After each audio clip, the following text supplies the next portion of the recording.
سامعین و ناظرین، انفیکشن کنٹرول سوسائٹی آپ کی بہتر صحت کے لیے، آپ کو بیماریوں سے بچانے کے لیے اور پریشانیوں سے دور رکھنے کے لیے مختلف ویڈیوز کے سلسلے کو جاری کیے ہوئے ہے۔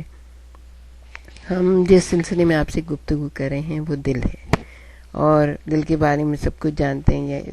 بہت سارے لوگوں کو، بچوں کو ہی شروع سے ہاتھ دل پہ رکھ کے، اور وہ یا ڈاکٹر کے پاس جب آپ لے کے جاتے ہیں اور وہ آلہ لگا کے دیکھتے ہیں تو دل کے بارے میں، دل کی دھڑکن سنتے ہیں تو بچوں کو بڑا اچھا لگتا ہے۔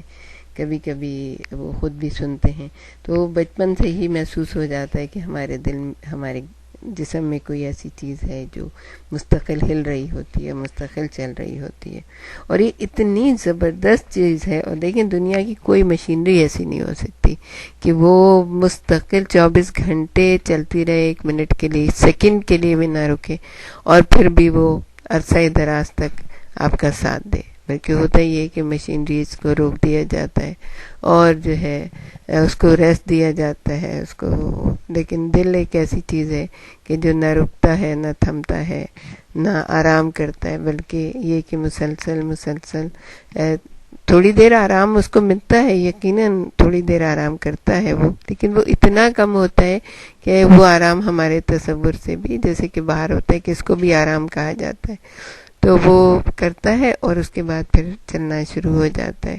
تو اور کہ لوگ 80 سال تک زندہ رہتے ہیں، 100 سال تک۔ پہلے تو زیادہ ہی لمبی عمریں ہوتی تھیں، کیونکہ دل کے اور خون کے اندر اتنی چکنائیاں اور اتنے مختلف قسم کی خوراکیں اس طرح سے نہیں جاتی تھیں کہ وہ جو ہے نا دل اتنا خراب چیزیں اس کو سپلائی ہوں، بلکہ لوگ بہت محنت کرتے تھے، میلوں پیدل چلتے تھے اور کام کیا کرتے تھے بہت زیادہ، تو ان کا دل جو ہے نا بہت عرصے تک سلامت رہتا تھا۔ لیکن آج کل جوانی میں ہی آپ نے دیکھا ہوگا، لوگوں کو سنا ہوگا کہ انجائنا ہو گیا یا دل کا دورہ پڑ گیا ہے، اور اس کی بڑی وجہ یہ ہے ڈائبٹیز ہے، ہائی بلڈ پریشر ہے، اسٹریس ہے جو لوگوں کو ہوتا ہے۔ اس سے بچیں، اور جو ہے لوگوں کو بہت ہی پریشانیاں ہوتی ہیں، لاحق ہوتی ہیں اس کی وجہ سے۔ پھر آرام طلب ہیں لوگ، زیادہ تر بیٹھے رہتے ہیں، چلنا پھرنا بالکل موقوف ہو گیا ہے، کرسی پہ بیٹھے ہوئے، گاڑی میں بیٹھے ہوئے،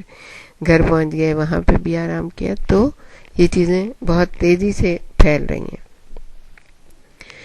اچھا، اب یہ ہے کہ ہم اس سلسلے میں آپ سے یہ کہیں گے کہ عوارض قلب سے بچاؤ کے لیے اقدامات بہت ضروری ہیں۔ مثلاً ہم یہ آپ سے کہیں گے کہ جیسے مدرسوں کی سطح پہ، جیسے کہ چھوٹے بچوں کے اسکول سے ہی شروع کر دیا جائے، کتابوں میں احتیاطی طب کے اوپر مضامین ہوں، اور جن میں جو انفیکشن ہوتے ہیں، جو ایسے امراض ہوتے ہیں جیسے کہ جن سے بیماریاں لاحق بہت طویل عرصے کے لیے ہو جاتی ہیں، اور قلب کے عوارض قلب کے سدباب کے لیے طریقے سکھائے جائیں بچوں تک کو۔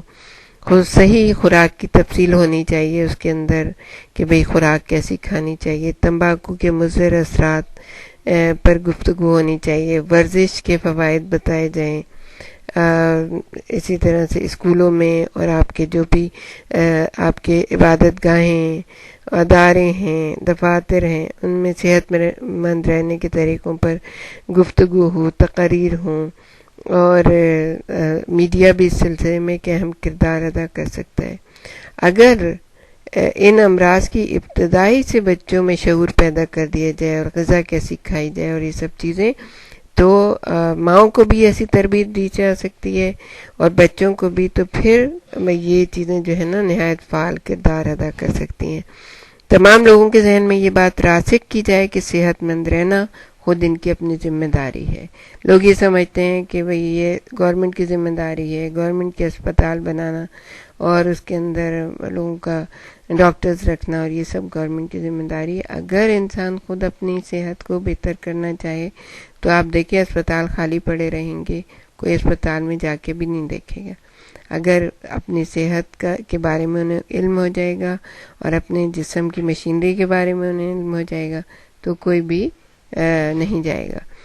یاد رکھیں کہ امریکہ دنیا کا سب سے دولت مند ملک تھا، لیکن امریکی انجمن قلب کا قول ہے کہ امریکہ کی استطاعت اس قدر نہیں ہے کہ امراض قلب کا علاج کیا جا سکے. ہم صرف انہیں روک سکتے ہیں.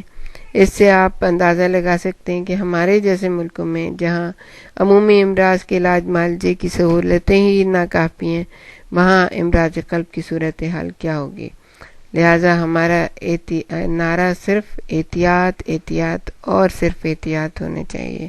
انفیکشن کنٹرول سوسائٹی کا نعرہ بھی یہی ہے.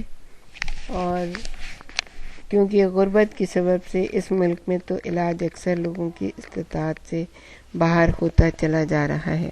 اب اس بات کی تصدیق ہو چکی ہے کہ جس طرح احتیاطی اقدامات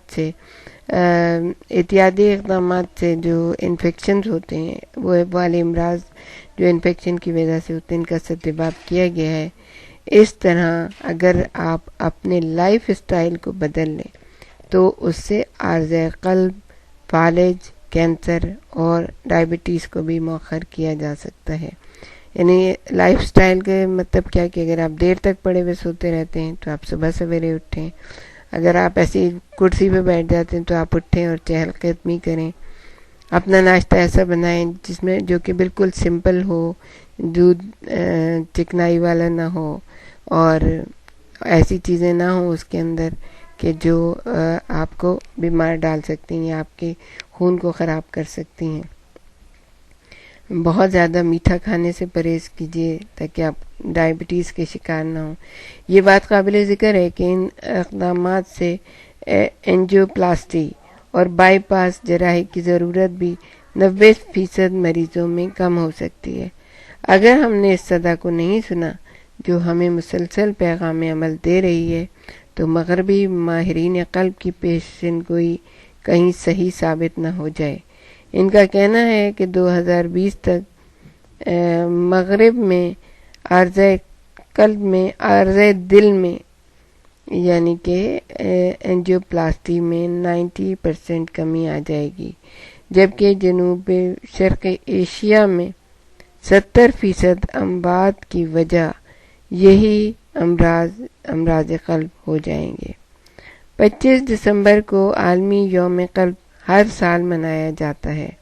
ماہرین امراض قلب لوگوں کو مشورہ دیتے ہیں، احتیاطی تدابیر بتاتے ہیں، لیکن عارضہ قلب ہر علاقے، قوم، طبقے اور جنس میں عام ہوتا چلا جا رہا ہے. ترقی یافتہ دنیا میں تو یہ موت کا اہم سبب ہے ہی، لیکن اس بات کا خطرہ ہے کہ 2020 تک ترقی پذیر ممالک میں بھی یہ اموات کی سب سے اہم وجہ بن جائے گی. یہ افسوسناک صورتحال ہے. ہم ابھی تک وبائی امراض سے صحیح طرح نہیں نمٹ سکے ہیں اور اب جو ہے ہمارے پاس یہ بھی بیماریاں اتنی شدت سے آنے لگی ہیں، تو اب اگر ہم ان کے نرغے میں بھی آ گئے تو پھر ہم کہیں کے بھی نہیں رہیں گے. اگر اس زمن میں احتیاطی اقدامات نہیں کیے گئے تو وقت دور نہیں کہ جب عارضہ قلب کی وبا دنیا کو مغلوب کر لے گی اور یہ اس قدر سنگین حادثہ ہوگا جس سے دنیا کو اس سے پہلے سابقہ نہیں پڑا ہوگا.